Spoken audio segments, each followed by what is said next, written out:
जीव येतो पुन्हा मरतो, त्यापुढे मृत्यू नाही, त्यापुढे जन्म नाही.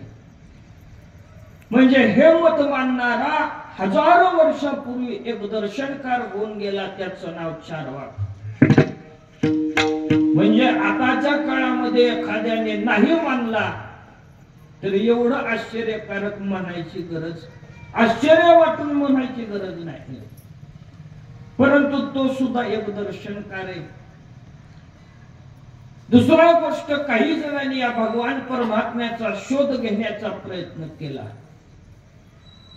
ध्यान केलं, भगवान परमात्म्याचं चिंतन केलं, परंतु त्या स्वरूपापर्यंत ते पोहोचू शकले नाहीत. आणि शेवटी त्यांनी त्या ठिकाणी त्यांचं मत मांडलं, जगत हे शून्य स्वरूप आहे. त्याला शून्यवादी त्या ठिकाणी म्हटलं जातं. शून्यवाद्यांनी त्या ठिकाणी आपलं मत मांडलं की ह्या जगतामध्ये केवळ शून्य आहे, परंतु असं आहे की जगतामध्ये शून्य असू शकत नाही. कारण शून्य म्हणण्याकरता सुद्धा एखादा शून्याच्या व्यतिरिक्त असावा लागतो, तर ते शून्य म्हणलेलं त्या ठिकाणी सिद्ध होतं. जसं एखादा म्हणू लागला माझ्या तोंडामध्ये जीभ नाही, काय म्हणतोय, स्वतःच म्हणतोय माझ्या तोंडामध्ये जीभ नाही. कोण मानेल का हो त्याचं बोलणं? अरे तू स्वतः बोलतोयस, ज्या अर्थी बोलतोयस त्या अर्थी तुझ्या तोंडामध्ये त्या ठिकाणी जीभ आहे. तसा हा शून्यवादी म्हणतोय की जगामध्ये केवळ शून्य स्वरूप आहे, आम्ही त्याचं ध्यान केलं, आम्ही त्यापर्यंत पोहोचू शकलो नाही. या जगतामध्ये या भगवान परमात्म्याविषयी एकाने मत मांडलं की त्या ठिकाणी हा भगवान परमात्मा केवळ सगुण स्वरूप आहे. सगुण स्वरूप म्हणजे विशिष्ट आकाराचाच, त्याचा हाच आकार असला पाहिजे. ह्या आकारा व्यतिरिक्त जर का दुसरा असेल तर तो देव नाही, त्याने स्पष्ट मत त्या ठिकाणी मांडलं. त्याला न्यायिक त्या ठिकाणी म्हटलं जातं.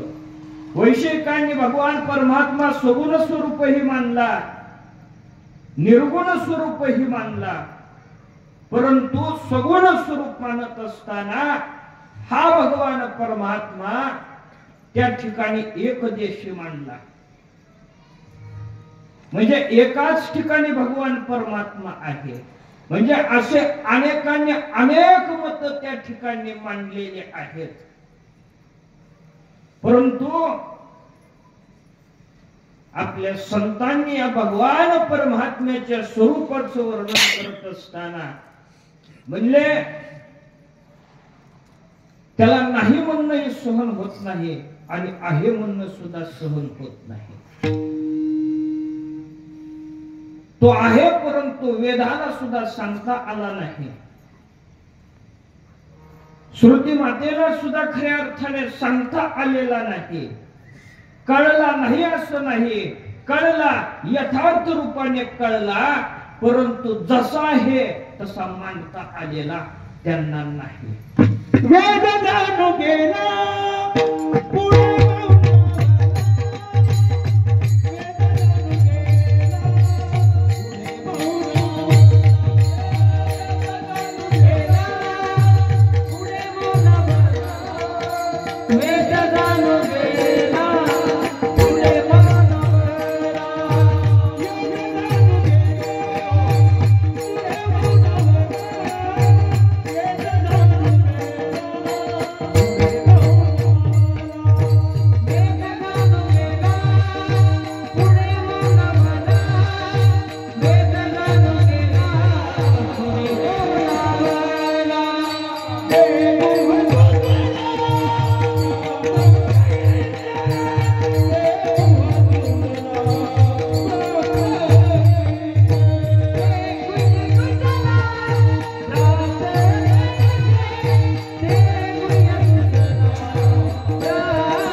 वेद जाणू गेला पुढे मौनावला ते गुह्य तुझला प्राप्त कैसे याच्या स्वरूपाचं वर्णन करता करता वेदाला सुद्धा गप्प त्या ठिकाणी व्हावं लागलं.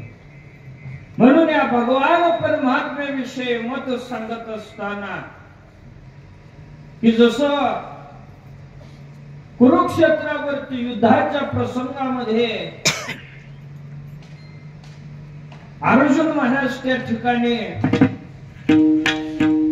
ज्या वेळेला रथ भीष्माचार्य द्रोणाचार्यांच्या पुढे उभा केला रडू लागला महाराज. डोळ्यामधून अश्रू आले, डोळ्यामधून अश्रू आले आणि भगवान परमात्म्याला म्हणतोय की देवा जेने पार्थ द्रोणाचा केला, अरे ह्या जगतामध्ये माझ्यासारखा श्रेष्ठ धनुर्धारी नाही, परंतु मला कुणी केलेले जेने पार्थ द्रोणाचा द्रोणाचार्यांनी केलेले. आणि अशावरती त्या ठिकाणी युद्ध करायचं मोहाने ग्रसित झाला महाराज. म्हणून पहिला अर्जुन विषाद योगो नाम, पहिला गीतेचा अध्याय विषाद म्हणजे दुःख त्या ठिकाणी झालेला आहे. परंतु जसं जसं ज्ञान सांगायला सुरुवात केली शेवटचा मोक्ष संन्यास योगो नाम, पुढे मोक्ष प्राप्तीपर्यंत गेलेला आहे. परंतु ज्या वेळेला भगवान परमात्म्याने त्याच्या यथार्थ स्वरूपाचं ज्ञान सांगितलं त्यावेळेला मात्र दुःख अर्जुनाचं सगळं निघून गेलेलं होतं. भगवान परमात्मा म्हणतायत अर्जुना ब्रह्मणो हि प्रतिष्ठाहम अमृतस्य वयस्य शाश्वतस्य धर्मस्य सुखस्य कांतिकस्य. अरे म्हणले मी निर्गुण निराकार या सगळ्या जगतामध्ये चराचरामध्ये भरलेला आहे, मी कुठं नाही असं नाही. जशी हवा त्या ठिकाणी दिसत नाही परंतु मानावी लागते. आणि जर गाडीच्या टायर मध्ये नसेल तर गाडी चलत नाही, विशिष्ट स्वरूपामध्ये मानावे लागते. तसं भगवान परमात्मा आहे, निर्गुण निराकार आहे, परंतु त्याच्या स्वरूपापर्यंत पोहोचण्याकरता परमात्म्याचा सगुण स्वरूपामध्ये भक्ती महत्वाची. म्हणून मंदिर आहेत महाराज. नसता आपण त्या परमात्म्याच्या स्वरूपापर्यंत सुद्धा जाऊ शकत नाही. आणि भगवान परमात्मा असं आहे, तुम्ही ज्या ज्या पद्धतीने त्याचं ध्यान करा त्या त्या पद्धतीने महाराज तो आपल्या मदती करता येईल. होय भक्ती केला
भक्ती जर असेल तर देव दिसतो महाराज, आणि एखाद्याने नाहीच मानला तर त्याने अक्षरशः मूर्तीमध्ये जरी खऱ्या अर्थाने पाहिलं मध्ये जाऊन तरी त्याला देव दिसणार नाही.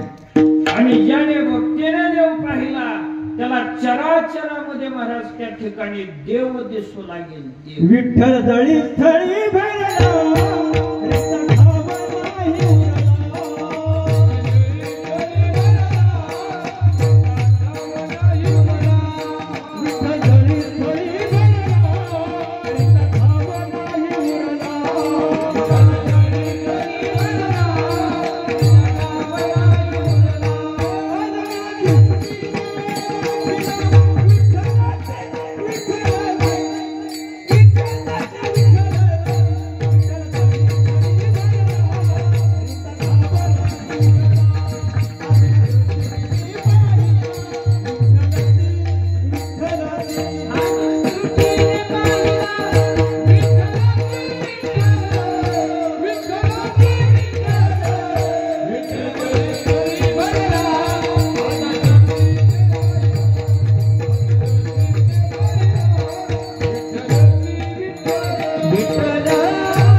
कुठे नाही असं नाही महाराज. देव फक्त आपली भक्ती पाहिजे.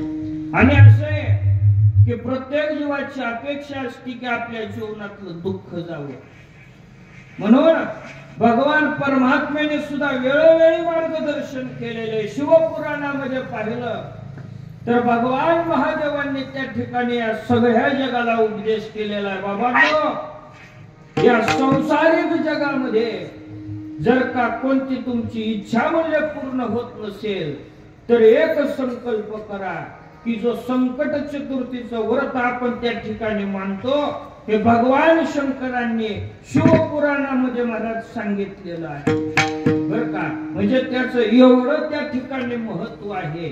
जी देवता बुद्धीचीही देवता आहे बर का. कारण असं आहे की ज्या वेळेला व्यास महर्षींनी महाराज भागवत त्या ठिकाणी लिहायचं होतं आणि भागवत लिहिणारा त्या ठिकाणी पाहिलं तर त्या ठिकाणी महाराज कोणी लेखक नव्हता. म्हणले लेखक कोण असेल? म्हणजे गणपती बाप्पा सारखा दुसरा लेखक नाही. गणपती बाप्पांना विनंती केली, बोलवलं. गणपती बाप्पा म्हणाले, म्हणले माझं असं आहे की माझी लेखणी बंद नाही पडली पाहिजे, माझी लेखणी बंद त्या ठिकाणी नाही पडली पाहिजे. ठीक आहे म्हणाले. आणि महाराज त्या ठिकाणी व्यास महर्षींनी त्या ठिकाणी श्लोक म्हणावेत आणि गणपती बाप्पांनी ते लिहावेत. म्हणजे ज्याला बुद्धी पाहिजे त्याने बुद्धी मागितली की त्या ठिकाणी महाराज गणपती बाप्पा बुद्धीची सुद्धा देवता आहेत, चातुर्याची देवता आहेत. आणि आपल्या जीवनामध्ये जी काही मंगल कार्य आपल्या जीवनामध्ये महाराज जी दुःख येतात, संकट येतात, ही संकट दूर करण्याचं सामर्थ्य आणि आपलं जीवन मंगल बनवण्याचं सामर्थ्य हे गणपती बाप्पाच्या ठिकाणी आहे. तो सुख करता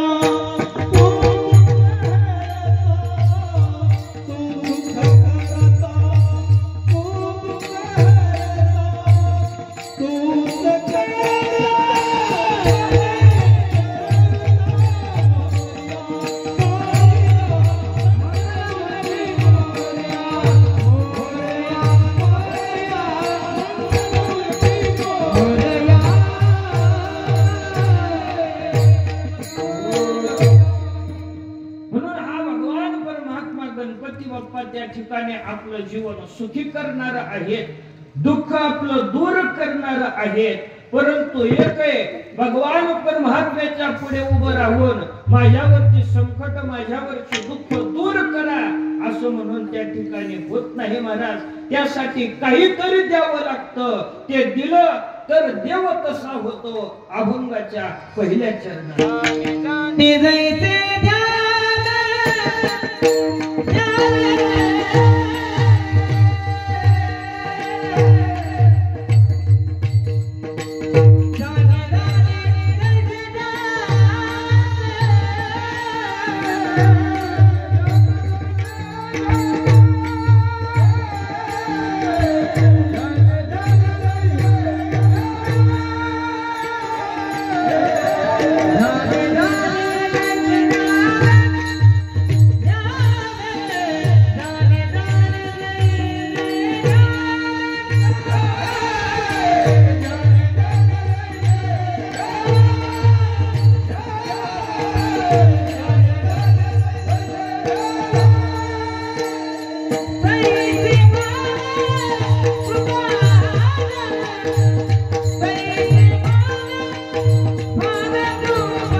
तैसे व्हावे कृपाळे.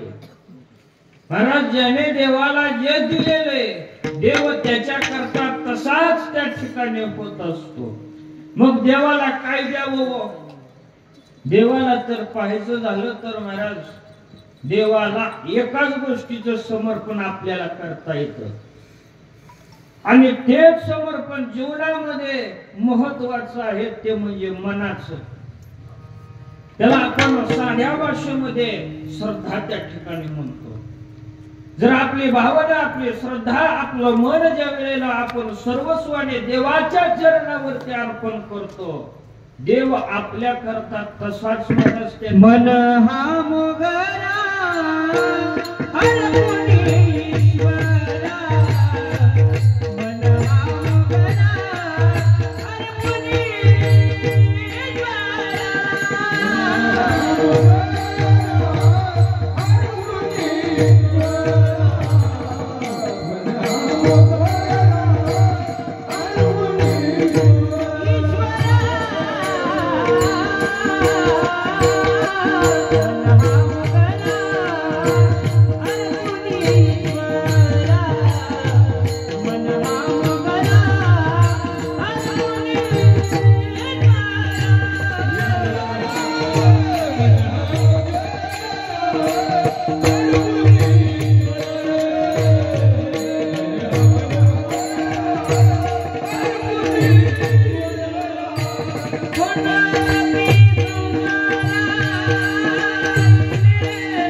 त्याला समर्पण त्या ठिकाणी द्यावं लागतं.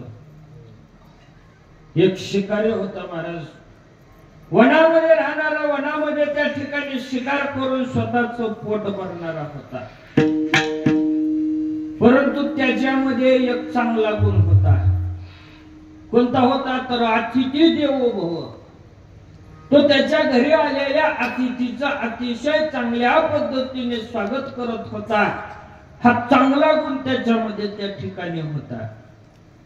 कारण असं काही वेळेला पाहायला भेटतं, माणूस त्या ठिकाणी चांगला आहे परंतु त्या ठिकाणी त्याच्या ठिकाणी गुण अवगुण असतात. काही वेळेला अवगुण असेल परंतु अवगुणामध्ये सुद्धा गुण त्या ठिकाणी असतात. तसं त्याच्यामध्ये एक गुण होता की तो घरी आलेल्या अतिथीला त्या ठिकाणी उपवाशी कधी पाठवत नव्हता. मग वनामध्ये राहणारा परंतु तेवढा गुण त्याचा चांगला एक साधू त्या ठिकाणी प्रवासाला निघालेला, अंधार पडला म्हणून त्या ठिकाणी मुक्कामाला थांबला. मुक्कामाला थांबल्यानंतर दुसऱ्या दिवशी उठलेला आहे, निघालेला आहे. त्याने थांबवलं, म्हणले बघा, म्हणले जोही खऱ्या अर्थाने तुम्ही या ठिकाणी आलेला आहेत, थांबलेला आहेत, म्हणले तुम्ही अतिथी आहात. म्हणले मग? म्हणले आतापर्यंत मी अतिथीला उपवासी पोटी म्हणलं कधी पाठवलं नाही. आता तो शिकारीच होता, त्याला देव वगैरे काय माहित नव्हतं, म्हणून तो काय म्हणाला, मला म्हणला कुठली शिकार करता येते. तुम्ही म्हणला कुठला पक्षी म्हणले सांगा, मी तुम्हाला आणून त्याचं जेवण देतो. आता तो साधू होता, त्या साधूला दया आली महाराज त्याची. म्हणले ह्याचा उद्धार झाला पाहिजे. म्हणले जरी वाईट असला तरी याच्यामध्ये अतिथी देवो भव हा गुण म्हणले चांगला आहे. आणि त्या साधूने मनामध्ये ठरवलं की त्या ठिकाणी याचा उद्धार झाला पाहिजे. त्या साधूने म्हणलं त्याला, बाबा मी जे म्हणतील ते आणून देतील. हो म्हणला. तुम्ही म्हणला कुठल्या पक्षाचं नाव सांगा, म्हणला आणून देतो. म्हणले वचन दे. वचन दिलं महाराज त्याने. म्हणला हे बघ, म्हणला एक पक्षी असा आहे की म्हणले त्याने डोक्यावरती मुकुट घातलेला आहे. त्या मुकुटामध्ये एक मोराचा पिसकवलेला आहे. त्याच्या गळ्यामध्ये वैजयंती माळा आहेत आणि त्याने पिवळं वस्त्र म्हणले गुंढाळलेले. तो म्हणाला बाबा असा पक्षी म्हणला मी आतापर्यंत बघितला नाही. कुठे म्हणला कुठे सापडेल? म्हणला तो कुठं असतो? झाडावर असतो का? म्हणला तो झाडावरही असतो, भूमीवरही असतो, आणि तसं पाहिलं तर सगळीकडेच असतो, आणि नाही म्हणलं तर कुठंच नसतो. ठीक आहे म्हणला, आता तुम्हाला वचन दिलेलं आहे तसा पक्षी म्हणला मी तुम्हाला पकडून त्या ठिकाणी आणतो, त्यातलं जेवण देतो. आता कोण असेल हो? हा देवच. कोण आहे? देवच.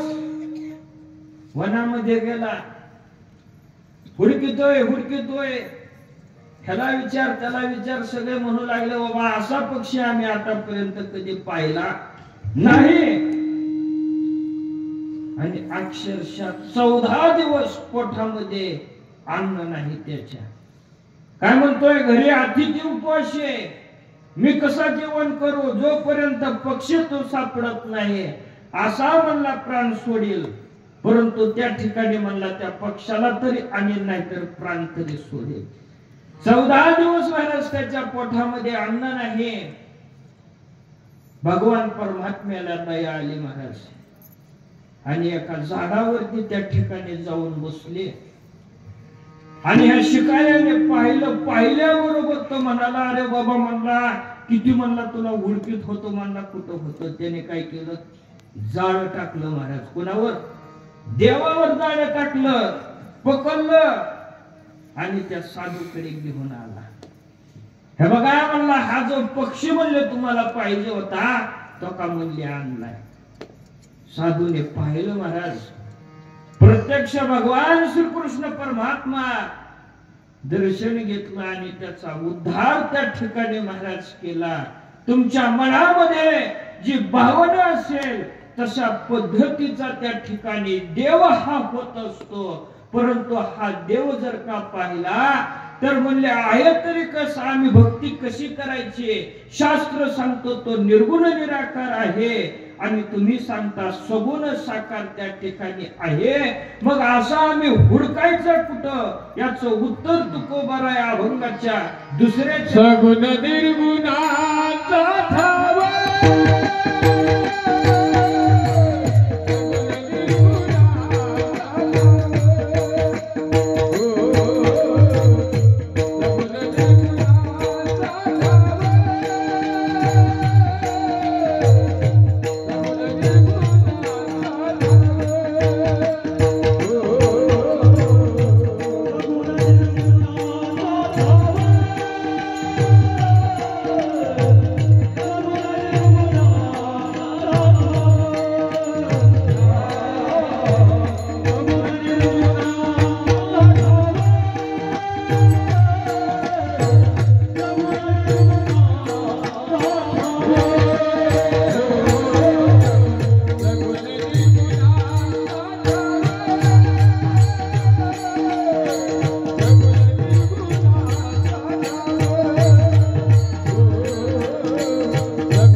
सगुण निर्गुणाचा ठाव विठे पाव धरिले. साहजिकच महाराज प्रश्न एखाद्याला पडला असेल की ह्या जगतामध्ये जे खऱ्या अर्थाने मी दिसतोय, हे जगत दिसतंय, हे नेमकं आहे तरी काय, आणि याच्यातलं इष्ट कोणतं आहे, भक्ती कुणाची करायची आहे. साहजिकच एखाद्या मुमुक्षूला प्रश्न पडलेला असेल आणि त्याचं उत्तर तुकोबाराय देतात. कारण पडणं साहजिकच आहे महाराज. जनकाला प्रश्न पडला, सुवर्णाच्या पलंगावरती झोपलेला, आणि स्वप्न पडलं, आणि स्वप्नामध्ये त्याला आलं की त्या ठिकाणी आपल्या राज्यावरती आक्रमण झालेले, राज्य आपलं सगळं गेलेलं आहे, आणि आपल्याच नगरामध्ये त्या ठिकाणी जनकाला भूक लागलेले, आणि भूक लागल्यानंतर अन्न अन्न अन्न हा जनक करतोय.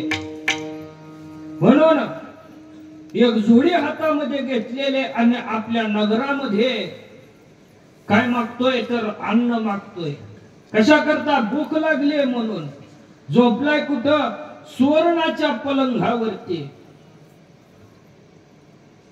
आणि त्या स्वप्नामध्ये त्या ठिकाणी भीक मागत असताना ज्या राजाने आक्रमण केलं होतं त्या राजाने सांगितलं, म्हणले ह्या जनकाला जर का एखाद्याने अन्न वाढलं तर म्हणले त्याला मृत्यूदंडाची शिक्षा दिली जाईल.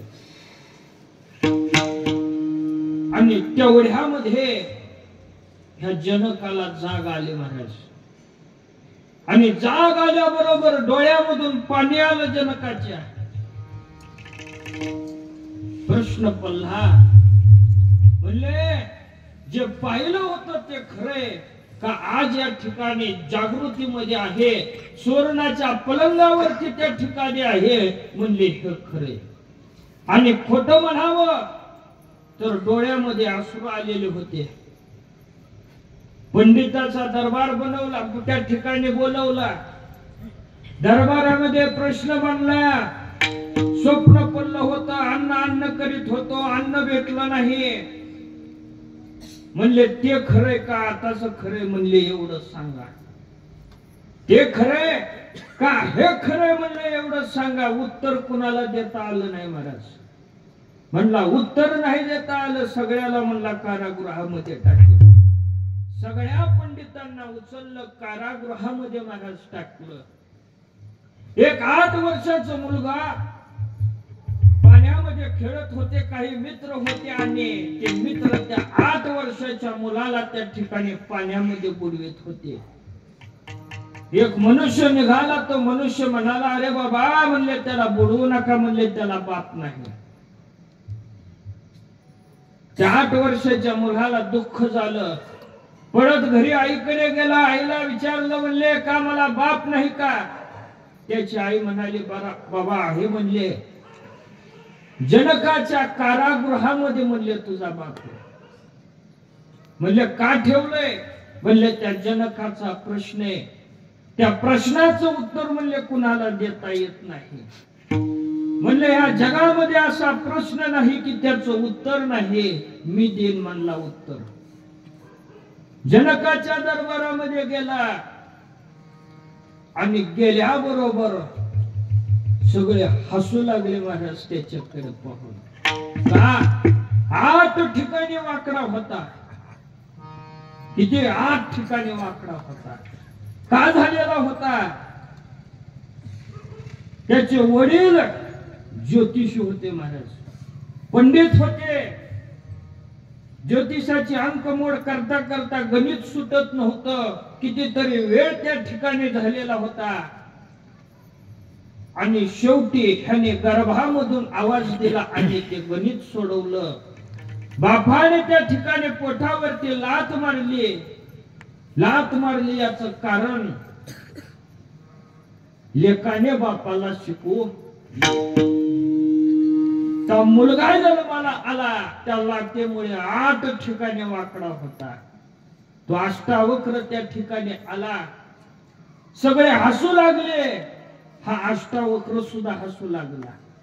सगळे गप बसले. म्हणले आपण हसतोय खरं, परंतु म्हणले हा का हसतोय म्हणले ह्याला विचारू. त्याला विचारलं बाबा का हसतोय. म्हणले जनका, अरे म्हणले मला वाटलं तुझ्या दरबारामध्ये ही सभा बोलवली तू पंडिताची असेल, परंतु म्हणले या ठिकाणी सगळे काथड्याची परीक्षण करणार आहेत. म्हणले का. अरे म्हणले त्या ठिकाणी माझ्या शरीराकडे तुम्ही बघून त्या ठिकाणी हसताय. त्याने विचारलं राजा काय प्रश्न आहे म्हणले तुझा. राजाने सांगितलं बाबा हे खरंय का म्हणले ते खरंय. अष्टावक्राने उत्तर दिलं बाबा जे होतं तेही म्हणले पाहिलेलं तेही म्हणले खोट आहे, आणि जे आता आहे ते सुद्धा म्हणले खोटच आहे. म्हणून ज्ञानोबा म्हणतात